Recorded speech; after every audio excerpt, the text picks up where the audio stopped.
Chères téléspectatrices, chers téléspectateurs, bonjour. C'est un plaisir pour moi de vous présenter l'émission Fiscalité sans frontières. Aujourd'hui, nous allons nous pencher sur la Côte d'Ivoire. Mesdames, Messieurs, bonjour. Je suis ravie de vous retrouver aujourd'hui pour le numéro de ce mois qui fera un focus sur la Côte d'Ivoire, un pays qui incarne l'ambition, la croissance et l'ouverture en Afrique de l'Ouest.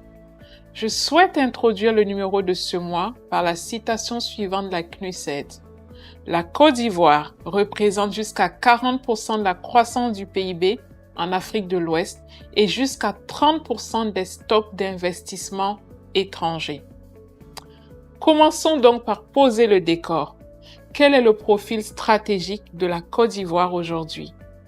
Avec ses 29 millions d'habitants, une économie en pleine expansion et une capitale économique bouillonnante, Abidjan, la Côte d'Ivoire fait figure de pilier en Afrique de l'Ouest. Sortie renforcée d'une décennie de réformes post-crise, elle est aujourd'hui l'une des économies les plus dynamiques de la région. Elle est membre active de l'UEMOA, de la CEDEAO et de l'OHADA. Elle bénéficie d'un cadre régional qui soutient sa croissance et sécurise les investissements. Son plan national de développement, PND, structure les priorités en industrialisation, infrastructure, emploi, transformation agricole. À cela s'ajoute un climat des affaires en amélioration constante, appuyé par un dialogue public-privé régulier. À présent, penchons-nous sur les secteurs clés qui façonnent l'économie ivoirienne. Où se trouvent les vraies opportunités en Côte d'Ivoire? L'agriculture est une force historique.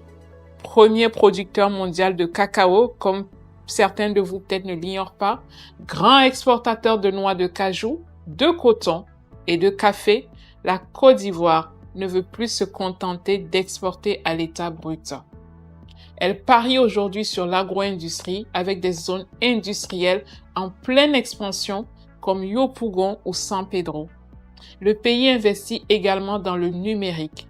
Abidjan est devenu un hub régional pour les startups, la fintech, la e-santé. L'énergie constitue un autre pôle d'attractivité. La Côte d'Ivoire développe son mix énergétique et renforce ses interconnexions régionales avec l'ambition de devenir un fournisseur d'électricité pour l'Afrique de l'Ouest. Enfin, les infrastructures logistiques, portuaires, routières, ferroviaires soutiennent une ambition claire: faire de la Côte d'Ivoire une plateforme régionale incontournable. Passons maintenant au cadre juridique et fiscal.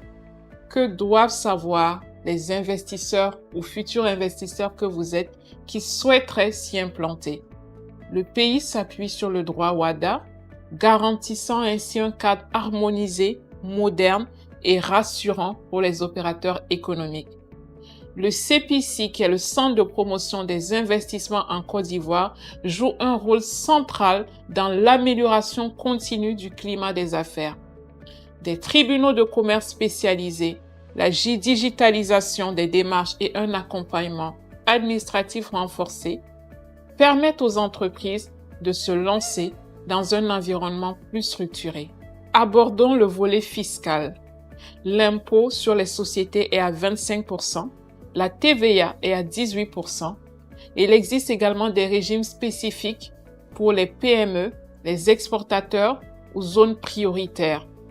La stabilité réglementaire est un grand atout pour la Côte d'Ivoire, tout comme les conventions fiscales qui réduisent le risque de double imposition pour les groupes internationaux. Mais alors, concrètement, que propose la Côte d'Ivoire pour attirer les investisseurs?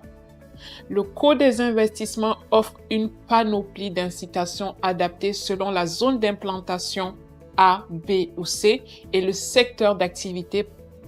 Parmi les avantages, vous avez des exonérations d'impôts sur les bénéfices pendant 5 à 8 ans, des exemptions de TVA sur les équipements et les intrants stratégiques, une franchise douanière sur les importations, et un accès simplifié au foncier industriel. Autant d'atouts, n'est-ce pas? Le CPC est un guichet unique dédié aux investisseurs qui offre un accompagnement personnalisé et facilite les démarches d'enregistrement et de démarrage. La Côte d'Ivoire est également membre du CIRDI, qui est le Centre international pour le règlement des différends relatifs aux investissements, et de la MIGA, qui est l'agence multilatérale de garantie des investissements. C'est là 2 garanties supplémentaires pour la sécurité juridique des investissements étrangers.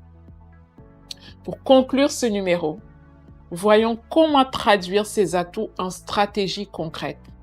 La Côte d'Ivoire n'est pas une simple destination d'investissement, c'est un véritable carrefour économique, une terre de croissance et d'innovation. Avec une gouvernance en amélioration, des secteurs dynamiques et un cadre juridique sécurisé, elle constitue un levier stratégique pour tout investisseur international. Chères téléspectatrices, chers téléspectateurs, j'espère que ce numéro vous aura permis de mieux comprendre les leviers économiques et fiscaux de la Côte d'Ivoire. Je vous donne rendez-vous très bientôt pour notre numéro suivant qui nous amènera au cœur du Sénégal. Comprendre la fiscalité, c'est libérer le potentiel de son patrimoine.